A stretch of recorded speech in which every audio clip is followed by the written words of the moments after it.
দর্শক, ভারত বাংলাদেশ সম্পর্ক নিয়ে আমরা বারবার কথা বলি। সেই সম্পর্কে আবার নতুন করে বোধহয় টানাপোড়েন শুরু হতে চলেছে।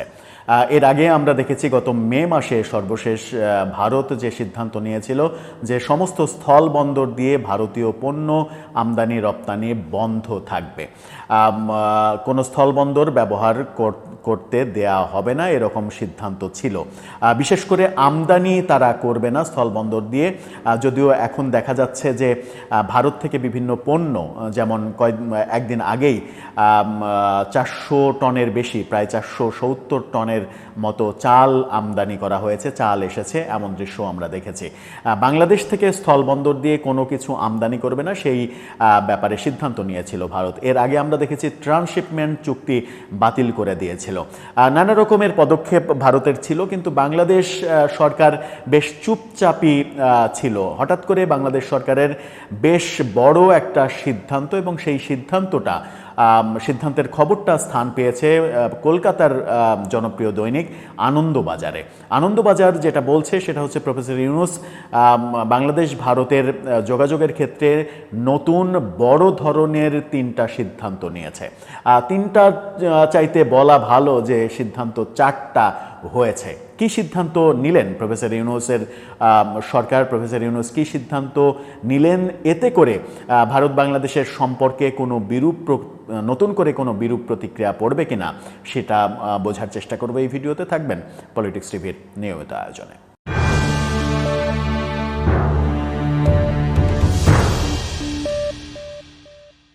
দর্শক, বলছিলাম ভারত বাংলাদেশ সম্পর্কের কথা। প্রফেসর ইউনূসের সরকার নতুন যে সিদ্ধান্ত নিয়েছে, সেই সিদ্ধান্তটা আনন্দবাজার পত্রিকা হেডিং করেছে এভাবে। আনন্দবাজারের শিরোনামটা আপনারা দেখে নিতে পারেন। সেখানে বলা হচ্ছে, 3টি স্থলবন্দর পুরোপুরি বন্ধ করে দেওয়ার সিদ্ধান্ত ইউনূস সরকারের, 2টি পশ্চিমবঙ্গ লাগোয়া, কি সমস্যা হতে পারে। অর্থাৎ 3টি স্থলবন্দর পুরোপুরি বন্ধ করে দেয়া আর একটা আংশিক বন্ধ করে দেওয়ার এরকম সিদ্ধান্ত নিয়েছে সরকার। কেন স্থলবন্দর বন্ধ করে দেয়া হলো, যেখান দিয়ে ভারতের সঙ্গে আমদানি রপ্তানির ব্যাপার কার্যক্রম চলে এবং পণ্য আমদানি রপ্তানিতে স্থলবন্দরগুলো ব্যবহৃত হয়, সেখানে সরকার কেন এই সিদ্ধান্ত নিতে গেল। সংবাদে বলা হচ্ছে যে ভারতের সীমান্ত লাগোয়া 3টি স্থলবন্দর সম্পূর্ণ বন্ধ করে দেওয়ার সিদ্ধান্ত নিয়েছে বাংলাদেশ। তার মধ্যে 2টি বন্দরই পশ্চিমবঙ্গের সীমান্তে। এছাড়া আরও একটি বন্দরের কার্যক্রম আপাতত স্থগিত করেছে ঢাকা। পরবর্তী সময়ে, অর্থাৎ মোট 4টি, পরবর্তী সময়ে তা চূড়ান্ত সিদ্ধান্ত নেওয়া হবে বলে তারা জানিয়েছে। এই বন্দরগুলোকে নিষ্ক্রিয় উল্লেখ করেছে বাংলাদেশ সরকার। নিষ্ক্রিয় উল্লেখ করে এগুলো বন্ধ করে দেওয়া হয়েছে। বাংলাদেশ সরকারের নিযুক্ত একটা কমিটি 10 মাস আগে বন্দরগুলোকে অকার্যকর এবং অলাভজনক বলেছিল। 10 মাস পরে সরকার এবার সিদ্ধান্ত নিল সেই মতামতের ভিত্তিতেই যে এগুলো সরকারের খরচ বাঁচাতেই সিদ্ধান্ত প্রয়োজন, সুতরাং এগুলো বন্ধ থাকবে।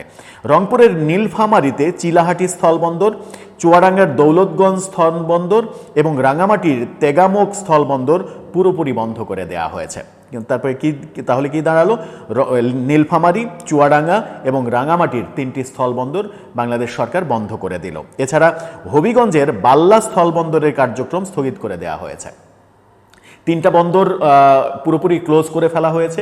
সেখান থেকে যে কর্মকর্তাদের উইথড্র করে নেওয়া হয়েছে, সেখানে আর কোনো কর্মচারী থাকবে না। আরেকটি স্থলবন্দর যেটা হবিগঞ্জের, সেই স্থলবন্দরের কার্যক্রম আপাতত স্থগিত করা হয়েছে। সেখানে সরাসরি এখনও পুরোপুরি উইথড্র করে নেওয়ার ঘটনা ঘটেনি। চিলাহাটি বন্দরটি কোচবিহারের হলদিবাড়ি লাগোয়া এবং দৌলতগঞ্জ নাদিয়ার মাঝদিয়া লাগোয়া।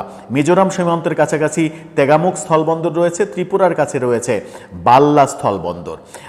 বৃহস্পতিবার ঢাকায় বাংলাদেশের অন্তর্বর্তীকালীন সরকারের প্রধান উপদেষ্টা প্রফেসর ইউনূসের দপ্তরে উপদেষ্টা পরিষদের বৈঠকে এই ব্যাপারে সিদ্ধান্ত হয়েছিল বলে তারা বলছে।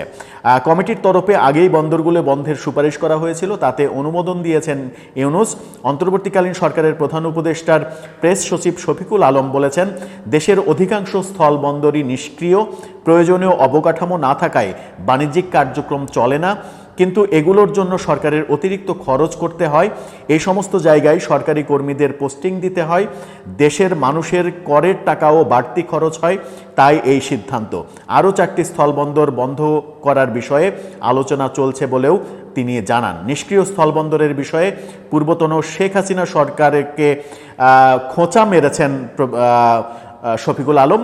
খোঁচা মেরে বলেছেন, অতীতে রাজনৈতিক বিবেচনায় সীমান্ত এলাকায় স্থলবন্দরের অনুমতি দেওয়া হয়েছিল, কিন্তু বাস্তবে সেখানে প্রত্যাশিত বাণিজ্যিক কার্যক্রম গড়ে ওঠেনি, ফলে এগুলো অপ্রয়োজনীয় হয়ে পড়ে।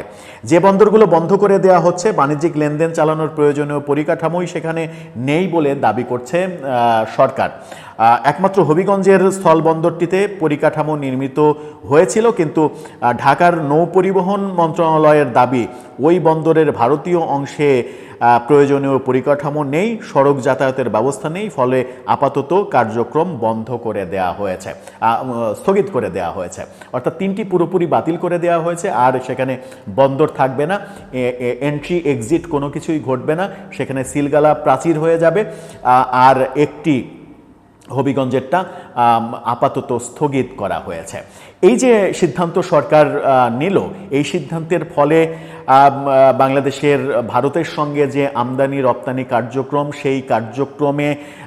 সেই কার্যক্রম ক্রমেই বন্ধ করে দেওয়ার একটা প্রক্রিয়া, নাকি সত্যি সত্যি ব্যাপারটা এরকম যে এই বন্দরগুলো আদতে কাজে লাগছিল না, এখান দিয়ে মালামাল আসে না, কিংবা ভারতের সঙ্গে যেহেতু এখন ট্রানজিটের ব্যাপারে শেখ হাসিনা সরকারের যে চুক্তি ছিল, শেখ হাসিনা সরকারের যে অবস্থান ছিল, সেই অবস্থান বর্তমান সরকারের নেই, ভারতের সঙ্গে অত মাখামাখি সম্পর্ক তারা করতে চায় না।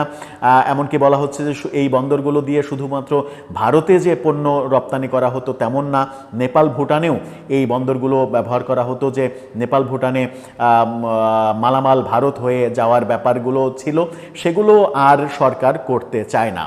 এখন ব্যাপার হচ্ছে যে গত মে মাসে ভারত সরকার সর্বশেষ স্থলবন্দর দিয়ে আমদানি বন্ধ করে দিয়েছিল। এবার বাংলাদেশ সরকার 3টি, বলা যায় 4টি স্থলবন্দর বন্ধ করে দিল। এর ফলে ভারতের প্রতিক্রিয়া কি হতে পারে, ভারত বাংলাদেশের সম্পর্কে এটা কোনো প্রভাবক হিসেবে কাজ করবে কিনা, সেটা একটা গুরুত্বপূর্ণ বিষয়। দর্শক, আপনার কি মনে হয়, এই সিদ্ধান্তটা কি ভারত সরকারকে বিব্রত করবে? এবং ভারত সরকারকে বিব্রত যদি করে, ভারত কি বাংলাদেশের বিরুদ্ধে আবার নতুন কোনো সিদ্ধান্ত নেবে? সেগুলো জানার অপেক্ষায় আমরাও থাকবো। আপনার মতামত জানিয়ে লিখতে পারেন আমাদের কমেন্ট বক্সে।